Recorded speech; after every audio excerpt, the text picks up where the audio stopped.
Walmart போயிருந்தப்ப திடீர்னு என் பையன் சீக்கிரமா வாங்க எனக்கு இந்த பொருளை வாங்கி கொடுங்க அப்படின்னு சொல்லி முன்னாடி ஓட ஆரம்பிச்சிட்டான். அப்படி என்ன பொருளா இருக்கும் அப்படின்னு வந்து பார்த்தா சீசனல் செக்ஷன்ல இருக்காங்க. அதாவது ஒரு மாசத்துலயும் என்னென்ன செலிப்ரேட் பண்ணுவாங்களோ அந்த விஷயங்களை இந்த செக்ஷன்ல வந்து வச்சிருப்பாங்க.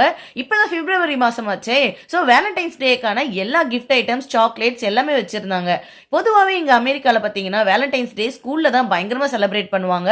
அதாவது கிட்ஸுக்குள்ள எல்லாருக்குமே வந்து கைண்ட்னஸும் லவ்வும் இருக்கணும் அப்படிங்கிறதுக்காக கிஃப்ட்டை வந்து எக்ஸ்சேஞ்ச் பண்ணிப்பாங்க. இதுல ஆச்சரியமான விஷயம் என்னன்னு கேட்டீங்கன்னா ஸ்கூல்ல இருந்தே வந்து டீச்சர்ஸ் வேலண்டைன்ஸ் டேக்கான கார்ட்ஸும் கிஃப்ட்டும் வந்து கொடுத்து அனுப்புங்க அப்படின்னு சொல்லி மெயில் பண்றதுதான். இதை வாங்கதான் பைபிள ஓடி வந்திருக்கு போல அப்படின்னு சொல்லி சரி வாங்கலாம் அப்படின்னு பார்த்தா ஏகப்பட்ட கிஃப்ட் வச்சிருக்காங்க. எல்லாமே கிளாஸ் ரூம்ஸ்ல இருக்கிற அத்தனை குழந்தைங்களுக்கும் கொடுக்குற மாதிரியே வச்சிருக்காங்க. இண்டிவிஜுவலா நிறைய ஐட்டம்ஸ் ஒரே பேக்ல போட்டு கொடுக்குற மாதிரியே வச்சிருந்தாங்க. செப்பரேட்டாவும் நிறைய இருந்தது. சரி எதை எடுக்கிறது எதை விடுறதுனே தெரியல. கடைசியில என் பையன் கிட்டே சொல்லி நீயே எடுத்திருப்பா அப்படின்னு சொல்லி எல்லாம் வாங்கியாச்சு.